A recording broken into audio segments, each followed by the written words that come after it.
Hello and welcome to the Retro Hour podcast, episode number 58, your weekly dose of retro gaming and technology news with me, Dan Wood. And me, Ravi Abbott. Who's looking very relaxed considering you spent most of today installing Linux. Yeah, well, I was pulling my hair out of Windows 10 because I've got a really low-powered laptop, like one of these kind of, notebook things. Yeah. Chromebook rip-off from Asus, and Windows 10 was just crashing constantly, flickering screen, everything. So I put Linux Mint on it, and it's nice and fresh, and it's running fast. I'm loving it. Well, I actually put it on my girlfriend's computer because I don't know what she does on her machine when I'm out and about. But every time I come back, it's got like malware and pop-ups and all that kind of thing in it. So I put Linux Mint on about a year ago for her.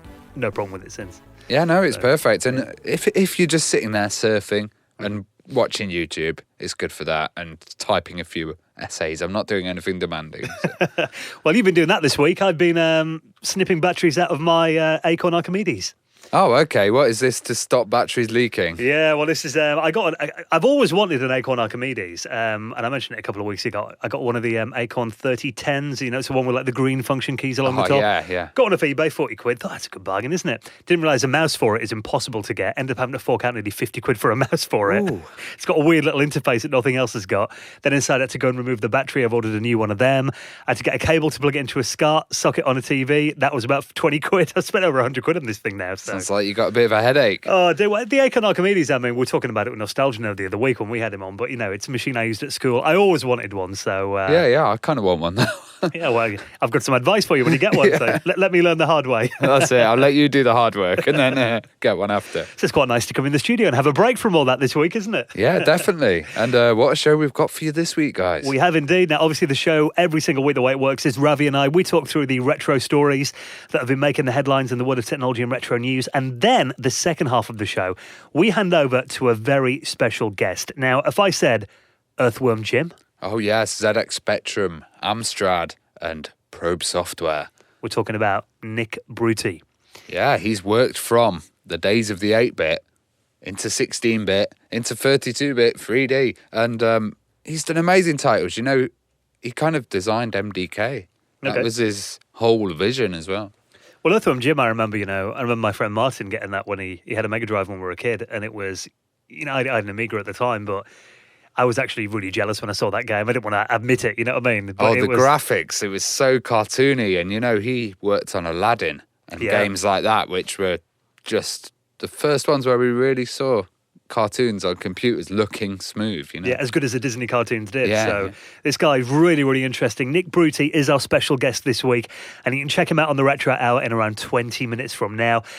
Now, of course, it is you that lets us continue doing this show, because we have stuff like, SoundCloud premium subscription, so we got more than 5 episodes up on there. Yeah, and also tracking down all these guests. It takes a lot of effort and time. Website hosting costs that we have and all that kind of thing as well.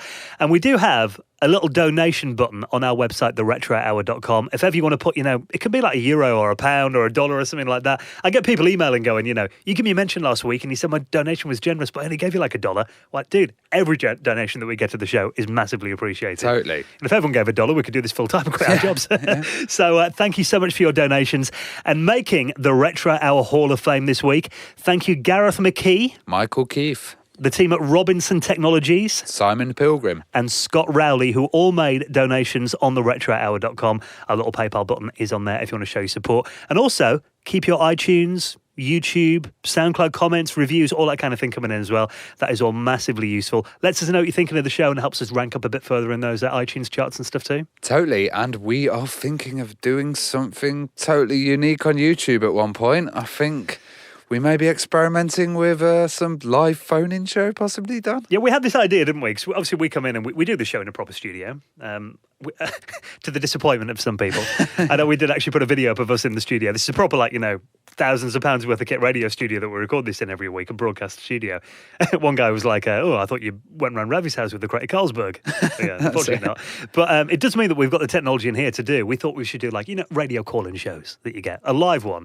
Maybe Retro Helpline or something. Yeah, on your YouTube channel, because, we pre-record this, so we don't get to interact with you guys directly. Yeah. And I reckon that could be pretty hilarious if we did that live, so. That could be. Hope we don't get any prank calls. We'll see. You're asking for it it now, Dan. So look out for that in the next couple of weeks. Of course, if you follow us on Facebook, just search for the Retro Hour podcast. Like our page there. We'll keep you up to date with when that's coming. We think it's going to be a Sunday afternoon, 1 week. Yeah. So we'll let you know. We'll do it in a little studio. It'll probably be an hour long. And if you've got any questions, get them ready. Hopefully, we'll get some calls. Otherwise, we'll look a bit stupid. Yeah, just sitting there with a phone. How are you, Ravi? Yeah. Any problems you want to talk about? We'd be here all night then, wouldn't we? Oh, God. So we'll keep you up to date on that. Do give us a like on all your social media accounts. We're at Retro Hour UK on Twitter as well. Right then, before we get into this week's special guest, Nick Bruty, let's get into this week's stories. Now, you found something pretty cool because A Legend of Zelda celebrated its 30th anniversary this year, and you found some original maps that were done for Zelda. Well, Nintendo UK uploaded them onto their site. It wasn't like I was looking in a drawer. I was like, oh, here are the original Come on, maps. Ravi, I was trying to big you up there. Yeah. But, these are by Shigeru Miyamoto, and they're actual drawings of the Zelda levels. But like a lot of these games, and a lot of early games, they were all built on maps and grids. Yeah, all and done on paper. hand-drawn on paper. Yeah. He's literally done the whole game. So there's a nice little YouTube video where they zoom out and it's every single level or section in the Zelda world, and it's all hand-drawn on paper. And this is really cool because I think, kids, if you're talking about computer game design and stuff, you can just do it on paper. You can get it all started. We've had quite a lot of guests that have talked about how some of their games have been pen and paper games, how some of the early games have just been created from mazes or places they had in their heads. I mean, even I remember, when I learned programming when I was a kid, and I tried to pick it up. Even back then, they'd always encourage you to write it down with a pen and paper. Write your listings out beforehand before you did it. And if you ever can do any graphics, again, it was like this. It was all just graph paper. Yeah, and it seems so hard as well, when people are like, oh, I want to get into the world of programming, I want to do this. But if you sit down with graph paper and you start forming your ideas, you can actually get somewhere pretty quick. Essentially, all pixels are is building blocks, isn't it? So yeah, totally. So this is just fantastic to see. It's great that Nintendo saved all these as well. And didn't just, they actually realised that these are going to be important in the future. And even looking at these, they look like they're coloured in with a pencil and stuff. Yeah. He's gone at it with a felt tip or something. Gone out the lines a bit in some areas. Yeah. It's really good though. Yeah, well, this website you found here, Kotaku.com, they've got some kind of anim GIFs where it shows you the actual map in the game and then goes back to his graph paper. Yeah, layered over the original one and then the game version on top. The top comment on this article, I totally agree with as well. This better imply a Zelda Maker game is in the works. That would be good. The Super Mario Maker on the Wii U. Have you ever played that? No, but I've seen some absolutely nuts levels. Yeah. Firing across and then headbutting things. It looks mad. Well, I got it ages ago when it came out, and I didn't open the box for about 6 months. Probably only tried it out just before Christmas, but yeah, it's really loads of fun just being able to design your own levels. And even I was sitting there with my girlfriend, get her to look away for 5 minutes while I make the most insane map and put all these nasty little traps and all that in there as well. Go on, look back and look. Go on, you can do it, darling. Oh. So it'd be great to see more stuff like this. I imagine, like you said, a lot of these early games were made using this, pen and paper method. So it'd be good to see, Mario and stuff, the original designs of that. So hopefully they'll get around to uploading a few more of those. We'll put those in our show notes at theretrohour.com. Now, shoot-'em-up games were always a lot of fun back in the old days. Oh, totally. I remember going to the seaside playing stuff like Galaga. Used to be my local one. R-Type, games like that as well. Yep. Xenon 2 on the Amiga. They were loads of fun. There's even, do you remember Dulux Galaga on the Amiga? Dulux Galaga? Yeah. I'm not sure. You see, I wasn't that much of a shooter-up man, but I do remember one really good game, which was called Banshee, which was later on in the CD32, but also Swiv as well. Yeah. If you remember that. That was a good one. Loads of fun. They're always, I used to destroy a lot of joysticks playing shoot-'em-up games because you get frustrated, then you're like, oh, you know what I mean? But there is one actually that's, it was an arcade game and it actually came out on the Atari Jaguar. And this is a game that's called Raiden. Don't know if you've heard of this before. It came out on the Jag in probably about 94, 95. And it was really a late 80s arcade game. So it didn't look very impressive on the Jag, but it was loads of fun. I love the intro music on it as well. Check this out. This is the intro music to Raiden on the Atari Jaguar. Very, very funky. Ready? Nod your head. Oh, yeah. So this game was loads of fun. There was actually an Amiga version of this that never got released. So they never brought it out on that platform, bizarrely. But, this might not please Amiga fans, it is coming out on the Amiga's old arch rival, the Atari ST, at long last. So this game, it came out on a few Atari platforms, including the Falcon, but who's got one of them? The Atari Lynx as well had a version of it. It came out on DOS and the PC Engine, even a PlayStation version of it. I think they released it on PSN about 2 or 3 years ago. Wow. But now, the team at Atari Crypt are actually doing a port for the Atari STE. Now, they've actually done a little work-in-progress video, and it looks amazing, actually. Because the Atari STE, I don't know how much you know about the ST, but that was kind of the enhanced model. So when they first introduced the ST, that was before the Amiga, wasn't it? Just before, yeah. Yeah, and then later on, the STE was like an attempt to try to fight the faster machines, wasn't it? It was the enhanced. Yeah, well, I think it had like hardware scrolling and stuff, and it had like, could do like dual play fields, and it had better sound chip and stuff in there as well if you wanted to use it.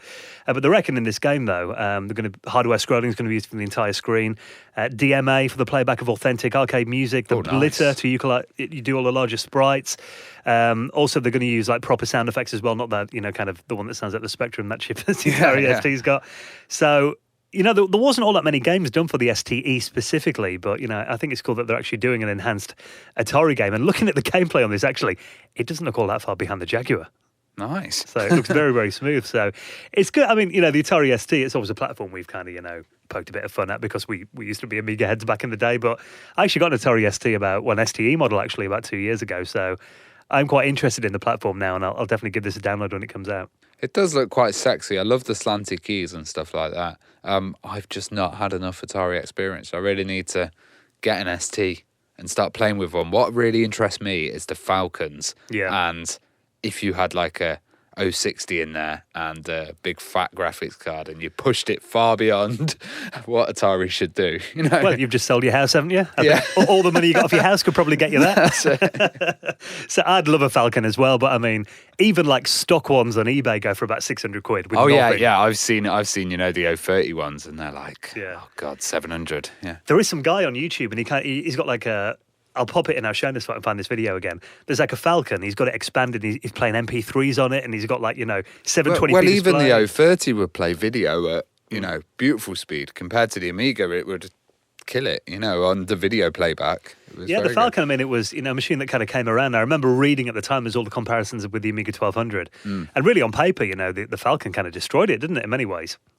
But again, I mean, it was just Atari at that stage had decided they were getting out of computers. They got back into consoles, didn't they, again? And there wasn't really all that much stuff made for the Falcon, to take advantage of it. Wasn't. But apparently it's got a pretty decent homebrew, development scene going on now. So one day I'll get one. Of course, if anyone's listening and got one in the cupboard that they're not using and would like to make a donation, that is always appreciated. It won't go in the bin. We won't chuck it out the window. We'll respect it and clean it up. The MSX, now that's a pretty interesting platform. Yeah, the MSX. It's cassette loading, like a lot of machines were, but there's been a lot of people recently that have been using old iPods and stuff to play stuff through the Spectrum. So it would be a tape emulator, kind of.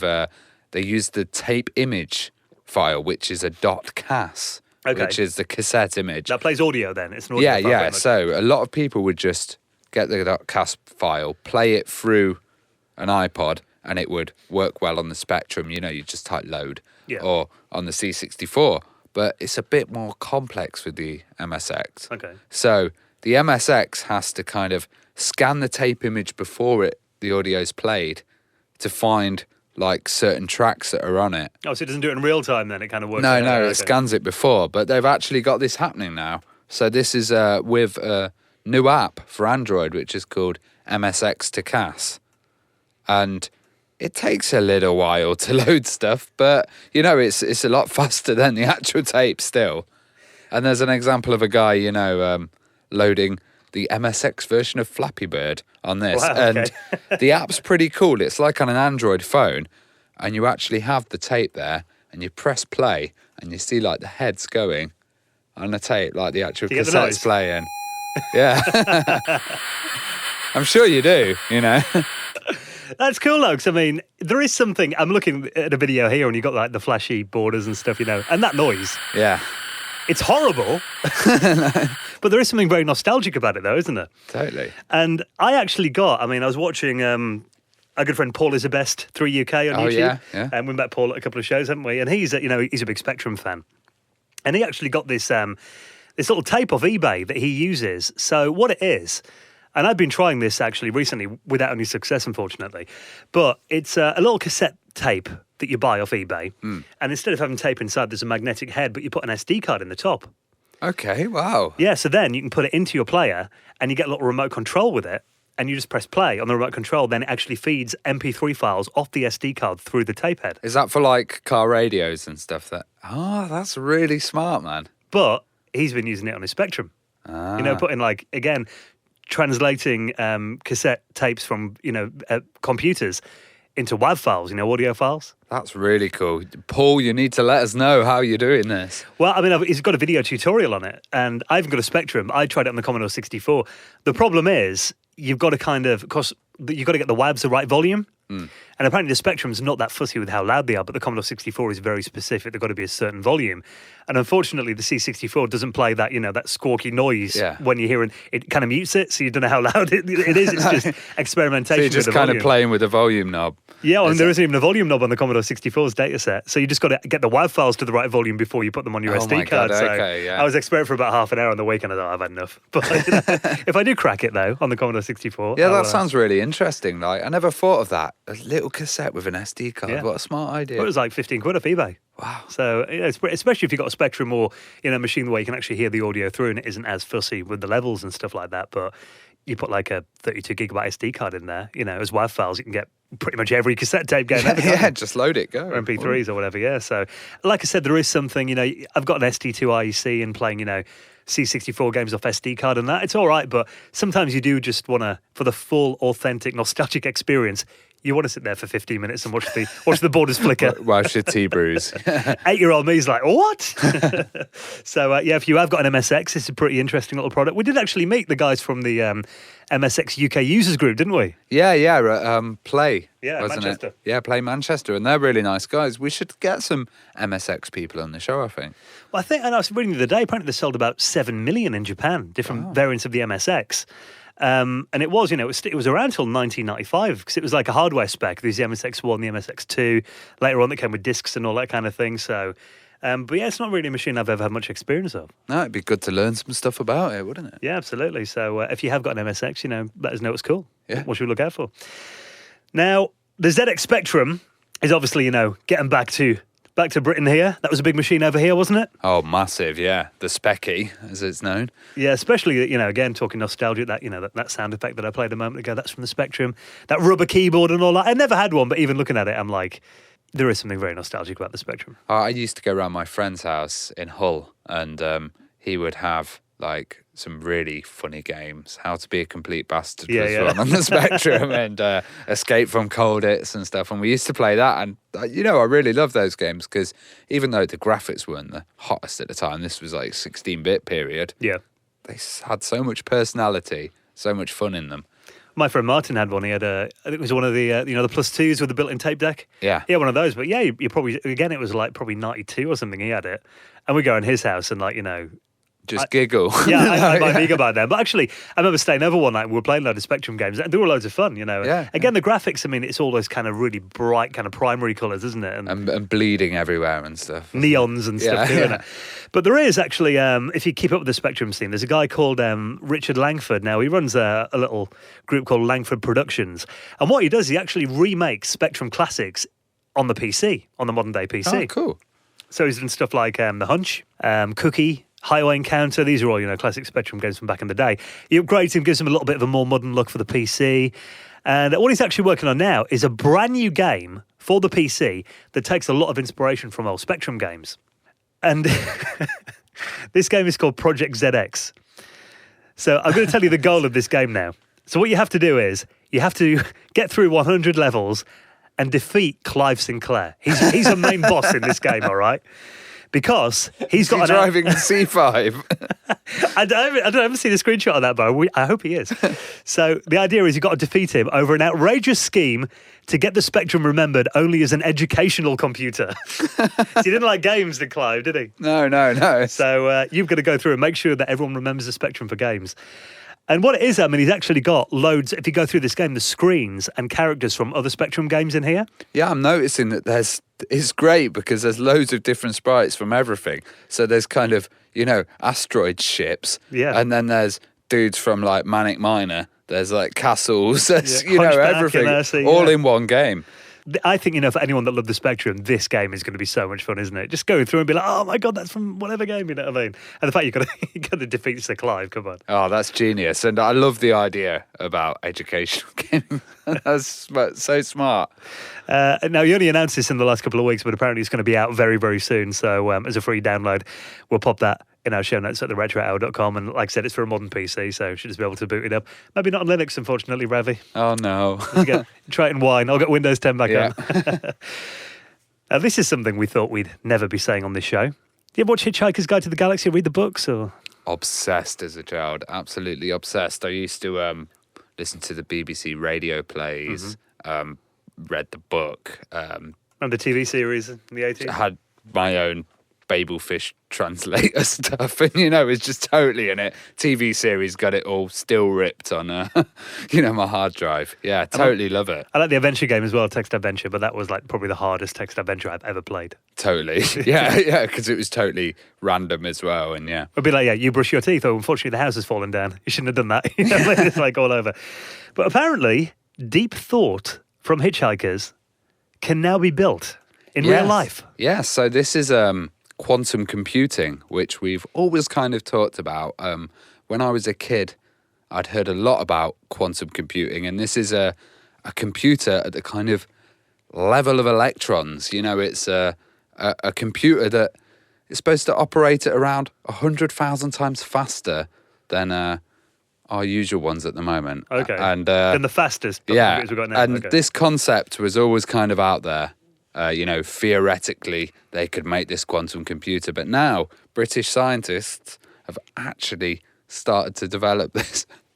So they reckon that this machine might be able to give us the meaning of life. Yeah, well, they're saying, it will harness the effects influencing the nature of reality in a subatomic level and have the potential to unravel the deepest cosmological mysteries, create life-saving medicines, transform weather forecasting, and take encryption to new levels. And what's even more insane about this story is it's a team at the University of Sussex that reckon this is theoretically possible. But they reckon they're going to have a proof of concept early prototype within 2 years. It's crazy. Yeah, so, computing is going to get a lot faster, and these are going to be supercomputers. And it's absolutely crazy because if you go into the advanced stuff, I'm not really going to go on it on this podcast because you'll probably get bored. But research this, guys, because some of the stuff that they're doing is mad. Well, we already know the meaning of life, though. 42, of course. That's it, yeah. Might as well quit now. Imagine what games are going to run on this thing, though. What's insane is that you look at like a Cray supercomputer from like the 70s or 80s that you see in like these old, museums and stuff now. One day, you're going to have the power of this on your watch or your phone or something probably in 30 years. It's going to be mad. Yeah, so the future is exciting. Yeah, and very fast approaching. We talk about the past, but we like the future too. Me too. So thank you for checking out episode number 58 of the Retro Hour podcast. We will be out again next Friday, available from all your favourite podcast clients, your favourite streamers, your favourite YouTube channel, whatever.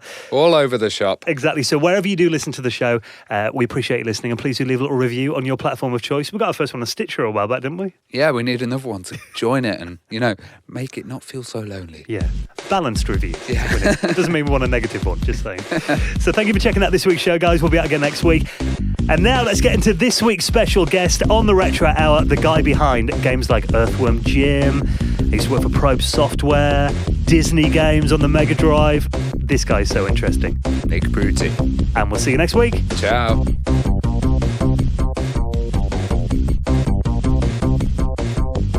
You're listening to the Retro Hour podcast, and it's time to welcome this week's very special guest, Nick Bruty. Thank you for coming on. Oh, it's great. I enjoy sort of going back and dealing with the old retro days. I've noticed it seems to have come up more and more in the past couple of years. So it's helping me remember these things. It's crazy how the interest has suddenly come back so much then, isn't it? Yeah, especially on the Spectrum. I think, is Sam Dyer a friend of your guys? Yes, he is, yeah. Yeah, because he sent me, I think he's the one who sent me that book out, that they had a ZX Spectrum art book. Yeah, it's very good, isn't it? Yeah, it's excellent. Yeah, so it's fantastic to see that. Well, Nick, let's start your story right from the beginning then. That's always a good place to start. Okay. What was your first ever experience with the computer then? Where did it all begin? I think it was at the Link Z80 research machine. It was out at high school. I wasn't actually allowed in the class. I was too young. The computers were only just turning up into schools at that point. But I got to sort of sneak in and sort of mess around at some point. I had no idea what was going on, and I just thought, I've just got to get involved in this somehow. It just seems so much more exciting than anything at school at that time. And it took about another sort of year or two before I managed to get hold of a ZX Spectrum, and that was just a great adventure. So I had no idea where I was going with it. There really wasn't many books about it, not that I had any money to buy books. So it was just kind of reverse engineering your way into it and just playing around. And I would get hold of some programming magazines and just look what was in there and just try to work out what it was, what did it all mean. So it was a great adventure, and I think that was probably my favorite time was actually at the very beginning. I enjoy doing a lot of creative stuff, but that particular period of time on the Spectrum when no one knew anything, that was just a great deal of fun. Well, the Spectrum really, birthed the computer industry really in this country, didn't it? Yeah, I think just because the machine was so accessible, it's so simple. Even the Commodore was like a little step up in difficulty with the hardware, but Spectrum was just like a blank slate. So the first thing I started to do was just poke data into anywhere in memory and just to see what would happen. And then I wrote a little program that would actually just display memory to the screen, and and I'd just scroll through the whole of RAM, and then I'd just see where this part of memory would speed up the whole machine, this part of memory would slow it down, and then I come across the system variables, and so I could see it there. It was a mystery what it all meant, but you can actually just access it, which you can't even really do today with today's machines. And did you have the RAM expansion and all that, the wobbly one on the back? Eventually, once I started professionally, but initially it was just a trusty Spectrum and a tape cassette, the unreliable tape cassette, which I lost a lot of work using, and the microdrives, of course. Did you have a passion for art and design and stuff when you were a kid? I did, but I wasn't taking it very seriously. I was still high school when a friend of mine, David Quinn, we were both into Spectrum together, and he was like, I'm going to try and get a job making games. And I was like, you're kidding, because we were 15 at the time. And there was no industry, just a sort of few game companies out there. And so he bought a book on sprite programming, and he just kind of pretty much ripped off the routines and put them in there. And then he needed some art. So I was like, well, I'll do some art for you. And I did some animations and a few sort of demos for him. And he went for this interview, and I couldn't believe it. And he got the job, and went to work for this company called Softstone. Mm-hmm. And then it was a few months later, he called me up, and it was like, you know what, you should just come down here because they need some art. And they kind of liked what you did in the demo. And so it wasn't something I was particularly looking at. I was just interested in computers in general, but art was the way I actually got in. And how were you doing out then? Was it all machine code or basic, or what were you doing? A bit of both. Machine code was a mystery. I was like, what was this thing? And so I just started to learn to do some coding, some assembly, when I got pulled into the art side more, and the art and design. And, I still do some coding now. In fact, I've sort of picked it up recently, especially with Unity and Unreal, and you can use C# and stuff like that. It's pretty easy. But back then, the art stuff took over so quickly that I kind of dropped the programming side of it. And, I think I'm an okay programmer at best anyway, so I make much faster progress developing games and art and design. And what did your parents think at this time then of your newfound interest in computers? I had very odd parents in that they weren't too concerned about much. I think my dad sort of spent about 10 minutes thinking about it because I left school at 15 to go and pursue this. Yeah. And at the time in the UK, there was 3-4 million people unemployed, and there was a recession, and so no one knew what was going on. And so the fact that I could get work doing anything was sort of impressive for them. They had no idea. I don't think my dad ever knew exactly quite what I was doing. He was just that generation too far to really understand computers. But they were happy for me. What was the first time you kind of came home with a paycheck from your art in a game? Well, I left home to go to work at this company called Softstone, which was down in Brighton, and my dad was living in London at the time. So I just moved away, and my friend David Quinn, who went to join his company, I just went and crashed in his bedroom for about a few months until I got a sort of regular employment down there and got my own place. So my first paychecks I had by myself, and I had absolutely no discipline. And of course, me and my friends were just like, "Yay, someone's paying us!" So we just went out and spent all our money, and then sort of starved for a few weeks until we could get paid again. We sort of had to learn the hard way how to sort of manage that. So you all see these stories of like the early 80s and, 15-year-old kids getting paid millions of pounds, but it wasn't like that for everybody. No. I mean, when I turned up at this company, my friend and it was just, it's a small, about like 12, 13 people, and just a couple of rooms in this building. And my friend didn't really set me up with an interview. I just sort of turned up and he introduced me to a few people, and I kind of sat down at a station and I showed a few sort of demos, and people thought, well, that was nice. And they were working on a couple of games, and one of them was the original V TV show. Oh, yeah. Back in the 80s. And so I just sort of started building some art for it. And then they started taking it and using it. And this went on for a couple of weeks until eventually the owner came over to me. And he called me into the office, and I thought, I've been had. He realizes I'm just sort of hanging out at his office. And he goes, well, I guess I should start paying you something, And I was like, oh, great, I've got a job. But it's something like 50 quid a week, or something to start with, all off the record type of thing. So, not the millions. Certainly not the start there, but it felt like it at the time to a 15-year-old. It must have been a pretty proud moment, though, when you saw your artwork in a, fully released commercial game for the first time. Do you remember which one it was? It was V was the first one that was released. And yeah, it felt fantastic. I even enjoyed the TV show back then. But I remember going into one of our news agents and going through all the magazine racks and finding it in Crash, and seeing I got a pretty decent review for the art, and so I was just ecstatic, But there wasn't, it's not like now where everything's online. There's so much coverage. There was very little coverage back then, so you didn't spend a lot of time going over that. You pretty much were just on to the next project.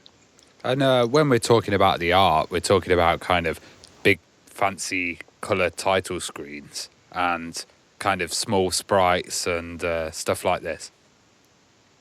Yeah, backgrounds, animated sprites, loading screens, all those things. I pretty much did everything. Well, going from, trying to do, obviously V was, quite a high-tech TV show in its day, the special effects and stuff like that. Translating that to an 8-bit computer system, was that quite a challenge? So yes and no, because I didn't have anything to compare it to. And graphics were pretty basic back then. So anything that looked half decent, was reviewed very, very well. So there wasn't a lot of competition. I think at the time there was one other guy there doing some art, and I think he was like a postman, so like doing this part-time. So, there wasn't really there was no art departments, there was no review, no one looking over your shoulder or anything. You just kind of did what you did, and no one really sort of complained. Everyone was just sort of happy with it. So the process itself was kind of easy for me because I just did exactly what I wanted. And they just gave me like the technical specification, the limitations, how many characters I could have, how much memory I'd have. And then it was pretty much up to me what I put in there. And I didn't really think about it from a sort of critical standpoint or anyone really reviewing it at the time. I was just enjoying myself. If I'd thought about it too much, it probably would have slowed me down a bit. And a lot of these games were kind of big IPs at the time as well, like Captain Planet and Teenage Mutant Ninja Turtles. Oh, Hero Turtles. Yeah, okay. Yeah, for sure. I mean, that came. Those came about the sort of following year when I started working at Probe Software. I was, I think, one of the first artists, or maybe the first artist they had there. And so Probe, Fergus was a very popular guy and knew all the publishers around, so we tended to pick up all the big licenses. So that was kind of fun. I get to work on a bunch of sort of fun arcade IPs, and for the arcade IPs and then the TV shows. Because we arcade in the office, and we usually get them in like kind of briefcase, so you could take them home, just plug them into your TV. Oh, wow. Yeah, that was a lot of fun. So that was really the perks, was we were all waiting to see who could get the arcade, and take it home with them. It took about 10 years for the rest of us to be able to play, get anything near an arcade in our home, didn't it? Right. Although, I remember one time I was working on a game called Quartet, which is a 4-player thing, and there wasn't enough room in the office for it, so they actually delivered it to my home, and this thing was a beast, took up half my bedroom. Well, back then when, you mentioned like IPs like TV shows and arcade, I mean, did the actual like copyright holders or the licensees, did they have much involvement back then? Did they give you kind of anything to work from, or was it you pretty much left to your own devices? Oh, completely left to our own devices. When I think back now, it's kind of funny, and sometimes when people interview me and they will ask about the review process, there was none, Either we were just doing a great job first time out the box, or people just weren't paying that much attention. So I don't think I really ever had. I'm trying to recall like direct reviews or conversations with the publishers themselves. Pretty much, most of the time I was working with Dave Perry's, and we would just work and just deliver our stuff to Probe, and they were happy, and we never really heard about it. How did you actually meet Fergus McGovern then and get working with Dave Perry? After about a year, Softstone collapsed, and Dave went back up to London, and he got a job working at Probe. He's working on some horse racing game, and as usual, he called me up and went, "Hey, they need some art for this horse racing game. Do you want to come in and do it?" And I'm like, "Sure." But in the meantime, I was kind of working at home on sort of my own project, which turned out to be Trantor. I was kind of a bit tired of all the sort of restrictions on memory, and I thought, I'll just do a little budget game. It won't be very big, and I'll just blow all the memory on art. And I'll give myself a decently sized sprite for a change. And so I was working on this when I went into Probe. And so Fergus saw that, and he was like, let's make that into a full-price game. So I went quickly from working on these sort of conversions to just working on the original Trantor game. And my friend David Quinn was doing a Spectrum version. And at the time, scrolling was pretty difficult on those machines. The Spectrum could get away with it a bit. The Amstrad was a little slower, and so with a heavier screen footprint. And so we were like, how are we going to do this on the Amstrad? I'd met David. I was working at, was it Micogen back then? He'd just left Micogen, and so we arranged a meeting for us and to do the Amstrad version. And he came in and he saw what we had, and he was like, oh yeah, I think I can get this going. And I'm like, oh, okay, sure. And he went away, and just within a couple of days, maybe it's about a week, went to follow up, see what he had. And not only did he have the game up and running, it was faster than the Spectrum. He had pretty much almost everything we had in the Spectrum running at that point. And I was just blown away. And I'm like, I'm going to work with this guy. And he liked what I was doing. And so we had a good sort of shorthand language with each other, and just worked. It's a really good partnership. So he was an impressive coder from kind of day one when you met him.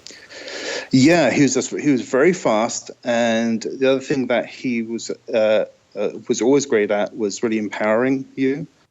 So if he could see that you could bring something to the game, he would work out how to do that, make that easier for you.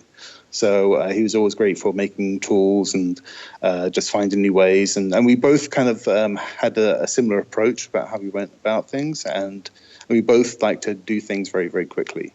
We didn't get caught up on much. And so we had a very, very productive, I guess, 3 or 4 years there.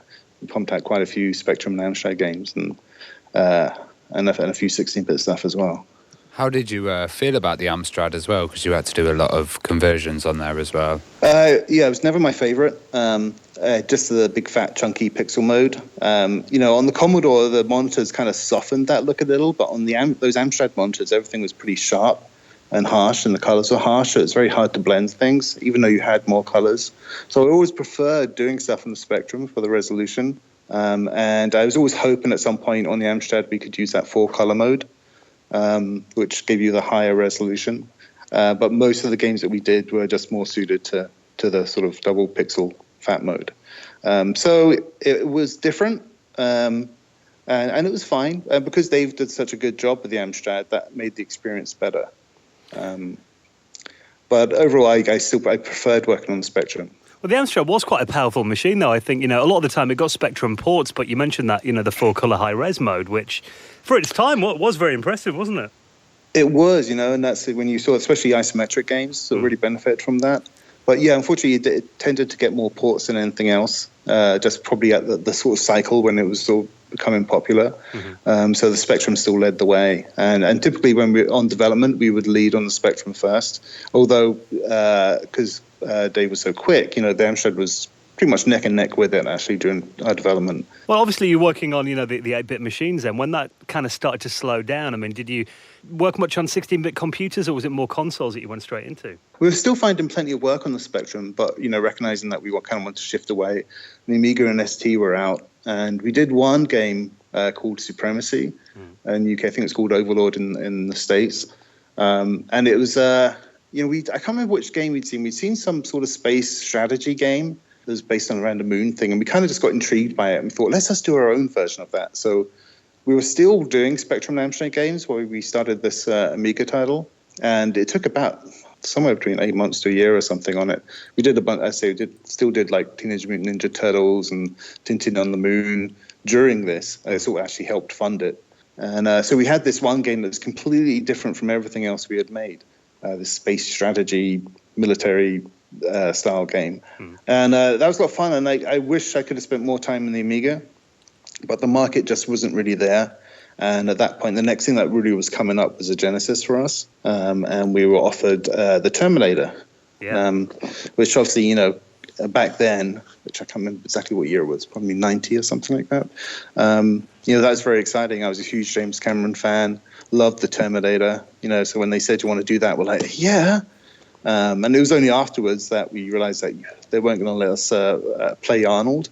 In fact, you couldn't actually have Arnold in it, or his likeness. He owned his own likeness, and so it had all those sort of copyright issues to deal with. And then they were like, there can only be one Terminator, and you're not allowed to shoot the bad guys or the good guys or the cops or anything like that. So we were kind of like really handcuffed in what we were allowed to do. And so it was an interesting game. We ended up just all breaking the rules a little bit. Otherwise, there'd be nothing to actually do in the game. But that was our first, Genesis game. I remember it was pretty tricky developing for it because all the initial documentation was all sort of translated from Japanese, and a lot of stuff was just missing, and a lot of it was broken English. So it was tricky. It was tricky to work out. A lot of the games were around that time. The Japanese imports, they weren't translated very well either, were they? Yeah, I know. So it was interesting, but it's still exciting because it was, it was hardware. It was fast. It was powerful for the time. Sonic had just come out, and that was pretty amazing. Well, the Terminator game you did, was that just before the sequel came out then? Yes, I think I can't quite remember the exact year. I think it was before the sequel. I remember just back then, and this is before we had scanners and stuff like this where you could sort of import art. So our producer came over, a guy called Neil Young, and so we had him go out into the backyard and put on a raincoat and gave him a plunger, and then I recorded him on video, and he was my reference footage for Reese. And that's the kind of stuff we did. So I had this like grainy sort of black and white image that I was like drawing from, and it sort of came out okay. That sounds pretty low tech stuff. Exactly. Looking back at that seems so innocent compared to what came along years after it. It was ridiculous. Yeah. But I imagine around that time you mentioned that you had all these like kind of requirements on doing that game. Was that when kind of big companies realised that the video games industry was going to be a big thing, and actually they kind of dictated some of the rules to you then? Well, I thought that was going to be the case because we were given these rules, but it wasn't really because there was someone at the publisher really sort of paying attention. I think the rules were just passed down to them from the film companies. And so rather than being sort of publisher restrictions, it was really the Hollywood side of things. So we still didn't get any overview. I expected, people knocking on our door and maybe complaining about things, because once we started to sort of break the rules a little bit, I thought, oh, what's going to happen when we send this build off? But nothing ever happened. Actually, even further than that, I did a game Alien 3 on the Super Nintendo, and this was before we saw the movie. The movie was still being made, and I was working with Nick Jones, who later joined us at Shiny for Earthworm Jim, and it was his first SNES game. We were both excited. I was a huge Aliens fan, of course, and they sent us a script, and so we're reading the script, and I was, my heart was sinking as I was reading the script. But then I thought, I don't know anything about movie scripts. Maybe it's great, So we're working away, making this game, and when they said, there's Ripley's going to die in it, there's only one alien, she's going to have her head shaved. It's going to be a fairly depressing affair, and so we were worried about that. And then we got to see a sneak peek of the movie, but as we were about midway through development, and we saw it, and we're like, oh crap. And we came out and we're like, what can we do? How are we going to make this into a fun game? So we decided to ignore all the rules they gave us and just have flamethrowers and all the weapons she wants and as many aliens as we want. We basically made Aliens, but just with a backdrop of Alien 3. So I thought we might get kickback from that at least, but no one said a thing. So that game as well. Okay. I mean, it was such a fun platformer to play. Quite hard, but I remember the graphics on it. The art design. It was very kind of cyberpunk and a lot of these kind of matte kind of dark colours and stuff as well. It was quite a unique look for its time. That was I'd done Supremacy on the Amiga. I really didn't know much about art. And you didn't need to do it on the 8-bit days. And so when I went to the Alien 3 on the SNES, all of a sudden they had this nice palette available to me. I'm like, I better actually learn how to do some of this stuff. So that was a bit of an education for me. My art has improved as the machines improved, and I needed to improve with it. So my focus became actually more on art as it went through, even though I really actually spend as much of my time in design, but I tend to be known more for my art. But it's surprising to me because it wasn't necessarily my primary focus. Well, the game that absolutely blew my mind was Disney's Aladdin. Yeah, that was an awesome opportunity that came up. So Virgin came knocking. I think before Alien 3, we just finished up on Terminator. They were looking for programmers, and they were going to bring everyone to the States. And so Dave took that opportunity. And so he was out there about a year before me while I was doing Alien 3, and then I came out. He had done a bunch of games there already, Cool Spot and Global Gladiators. So he'd converted his engine up to 6-bit and then added more refinements to it.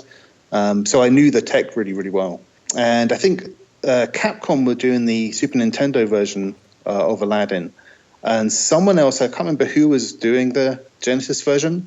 There was someone else doing it, but it didn't work out so well, and so it was kind of they were looking for someone to sort of take over that project. And I think they'd seen Dave's previous games and thought, can you guys do this in the time left available? And so the sort of team were put together and were like, yes, we can do this, because we were just excited by the idea. And Disney were kind of on that upswing, from Little Mermaid, Aladdin, then we went on to Lion King. So it was kind of an exciting time. We knew, and Robin Williams was huge, and Dave had his new tech, which allowed us to have the animation frames, basically have frames of unusual shapes and sizes, which allowed us to take the Disney scans and bring those in. And then we had amazing animators at Virgin to bring that data in and clean it up, so it didn't look like pixels anymore, but felt more like lines. So yeah, it was an amazing period of time. It was done really quickly.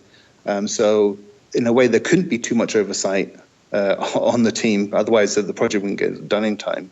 But that allowed all this stuff to happen really fast, sort of very cutting edge. And then with sort of amazing results at the end. Well, I remember as a kid, that was the first time I saw actual cartoon quality graphics in a video game. Yeah, for us too. So we didn't know that the process would work exactly as well.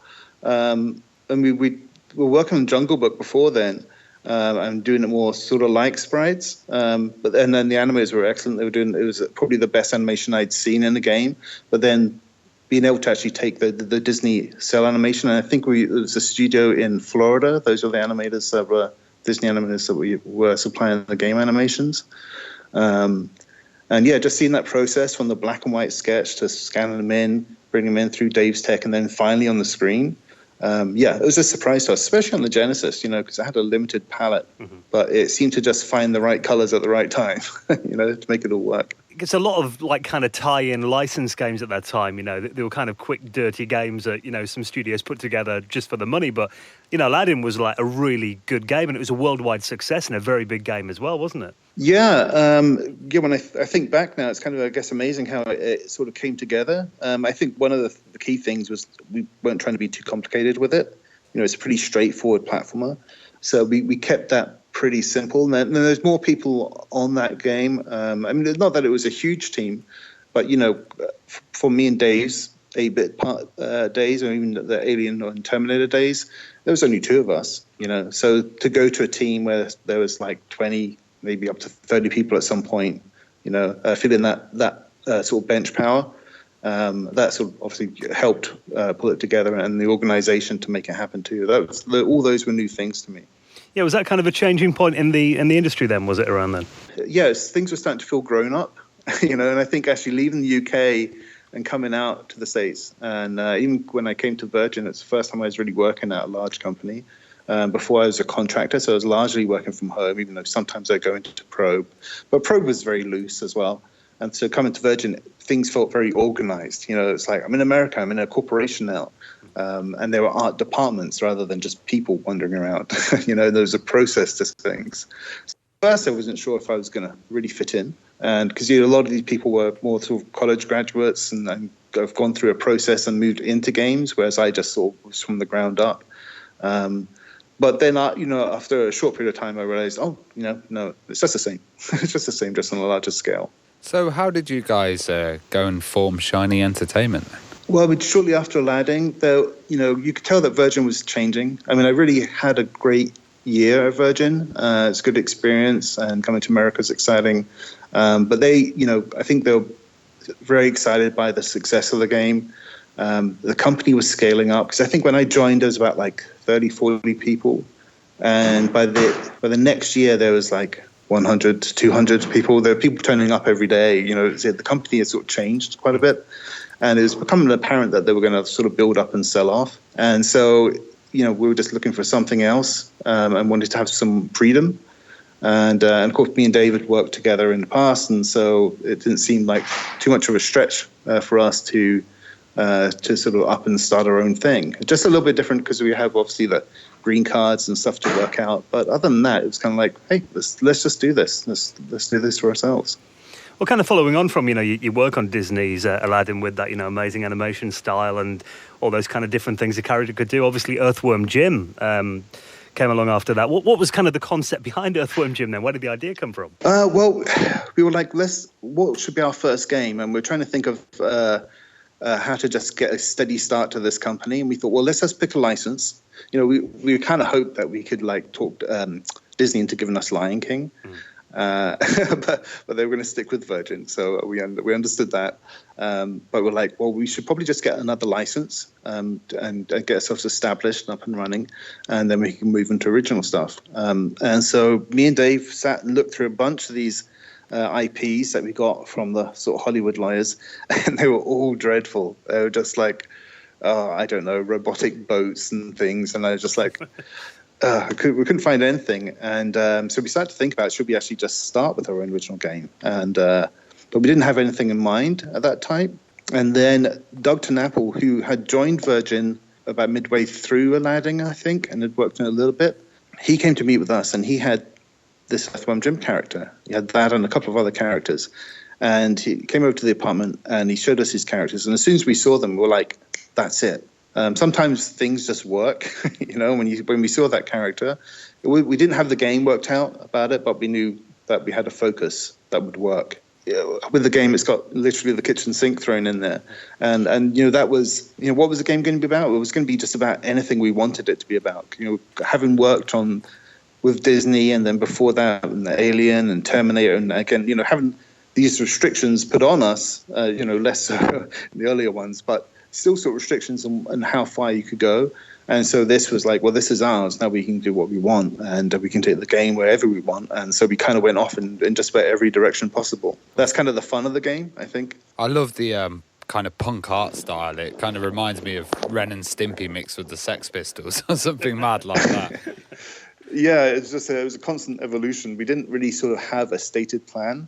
We didn't have a sort of art plan or anything. It was just Doug had his other characters, and we were building a level around each of these characters. That's really sort of the only guideline that we had. But how it would look or not, me and Steve Crow was the other background artist for that. We were just pretty much coming up with whatever made us happy, and it was working for everyone else. And what did Sega think of Earthworm Jim? I never had any sort of direct conversations with them. There's one story that they obviously could tell that it was going to be something good, because when both the SNES and the Genesis had the same number of levels, and then when it came time to actually publish the game, Sega came at the last minute and said, put another level in ours, and we'll give you X amount of dollars break on the cartridge costs, because cartridges were hugely expensive back then. Yeah. And so Dave came to him and, do we have any level in there that we could use? And I'm like, and this was literally about a day and a half before the cartridges were going out. And so I pulled up some, it was actually Intestinal Distress. That was just some sort of cobbled together thing that I had from some sort of test graphics. And I made that level overnight. Dave put some code in the morning, and by the afternoon it went out the door. Oh, wow. So I guess they liked it. They took a risk on that. I was sweating bullets on that one. But it turned out okay. Thankfully, because Dave's engine was so robust, I could sort of rely on it without having so much testing going on. We didn't have much testing back then. There was such amazing stuff with the graphics and the kind of level of the parallax scrolling. The way it went back on that game, it kind of gave that fake 3D kind of feel. It was amazing. Yeah, and because Dave's engine had, we've been using it for a number of years, and we were just to keep ourselves interested, trying to find ways to push it, without breaking it. So it was, Jim was a stretch. Jim 2 was, I was starting to get a bit bored with the format, and so we were like, at that point we sort of pushed the engine even further, trying to bring different sort of modes, different angles and looks. And I think we sort of pushed our engine as far as we could with Jim 2. Well, Special Edition has got a character based on you in it as well, hasn't it? Yeah, another one of those. We need another level, quick. So I whipped that one up pretty quickly. And we're, coming up with names is the worst thing. It really is. It's a struggle each time. And you could tell even the names of our levels are seemingly pretty random. I needed a creature, and I went to the animators and went, "Hey, I need a big beast who's going to chase me around here." And I think it was Ed Schofield animated for me, and he just called it Big Bruty, and that then just became the level because no one else wants to think about naming things. So that's how it works. If you'd worked there, you'd have a level named after you. And what was the whole thing about cows? Cows everywhere. I remember that. I know, it seemed to just somehow the cow became symbolic for our freedom. A break away from publishers. We kept cows in a few things for a while, but they've served their purpose. Well, obviously around that time, I mean, there was a huge shift in the industry with the move from 2D to 3D graphics. Was that much of a change for you? Was it much of a struggle to, go through that change at the time? I loved it. I was so ready after doing so many 2D games, and I remember, I think I was working on the first Jim game when one morning I came in, sat on my PC, I switched it on, and there was something different on my PC than I'd left the night before, and I was mad straight away, like, who's been on my PC? And I didn't realize I was looking at Doom. Oh, wow. And I hit the keys, and then the whole screen scrolled and moved, in dimension, and I was just freaked out. Like, what the hell is this? Someone's done it. Someone's cracked it finally. And so as soon as I seen that, I was into 3D straight away. But we had to finish Jim, and then there's Jim 2. And it was during Jim 2 that I thought, I'm not going to go on to another Earthworm Jim game, or after the special edition, I guess. But I really needed a break, just creatively. And so I started doodling, and I came up with the character for MDK, Kurt Hectic with a sniper helmet and all that. And I just did a sketch, and I just saw it instantly, and I ran through to Dave, and I went, "This is what I'm doing next after Earthworm Jim." And he's like, and Dave's always excited about stuff. He's like, "Okay," and in the company, I was always the one that tended to push technology and try doing different things. There was actually a version of Earthworm Jim that was pre-rendered 3D, so I was just trying that out. So Donkey Kong Country came out, so I kind of wanted to see what it would look like on Jim. And the animators, I wouldn't say they hated me for it, but they liked their technique. So I dropped it, but it did actually look pretty interesting. So when the Jim games were done, and I was moved to 3D, and I sort of formed a new team around that. Still very small. We only started off with about 5 of us, and we just all dived straight in. We never made a 3D game before.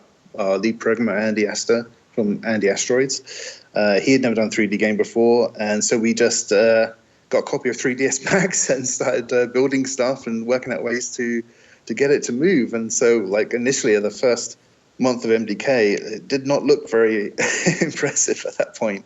So it's amazing how much we developed over just over a year, I think it was, to design and build and put the 3D engine together for that. So it was very, very tough, a learning experience, but enormous fun.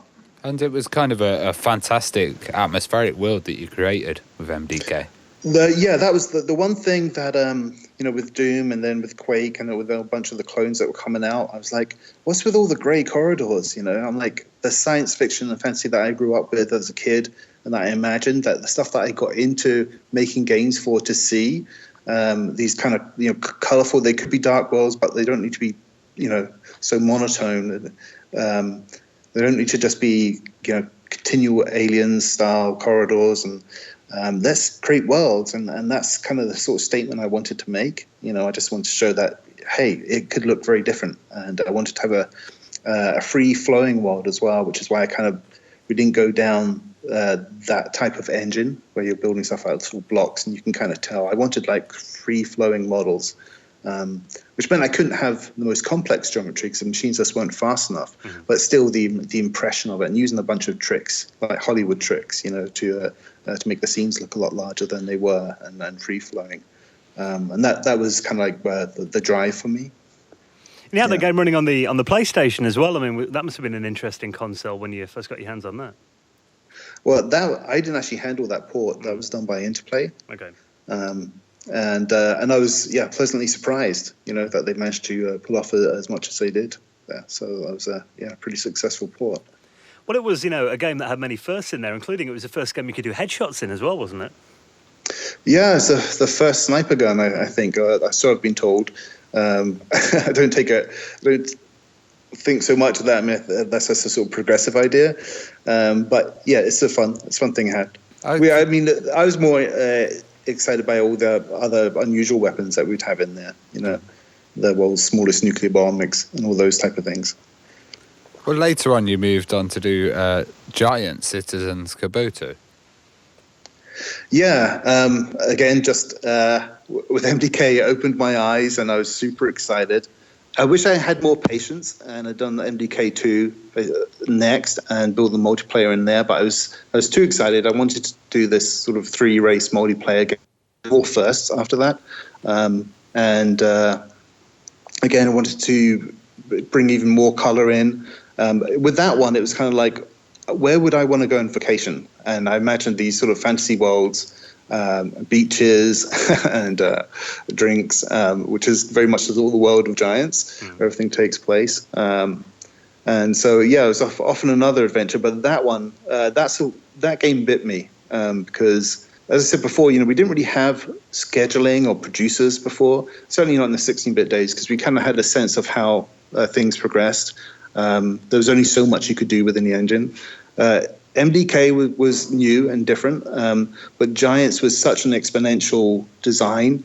It comes so many different areas that I'd never sort of delved into design-wise before, so I didn't really know quite what I was getting into. So where I thought I would build a game that would take maybe a year and a half, ended up taking me 3. So it was after that game I was like, oh, we need a producer. We need to get into scheduling. Someone needs to sit me down and scope my stuff out for me, because it's just too big now and I can't keep track of everything. Well, I guess the technology had finally reached the point where, all these ideas you had in your imagination you could actually finally do, even if it, might take you 3 years. Exactly, yeah, and I wouldn't have stopped if Bob hadn't insisted.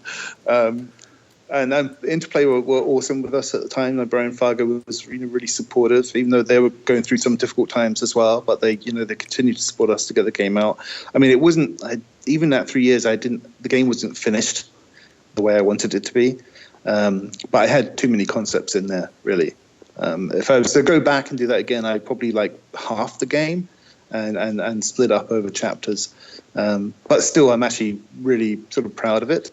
I thought it was it was pretty daring at the time, and no one quite understood what we were doing. Unfortunately, even when we released, people still didn't know quite what the game was about.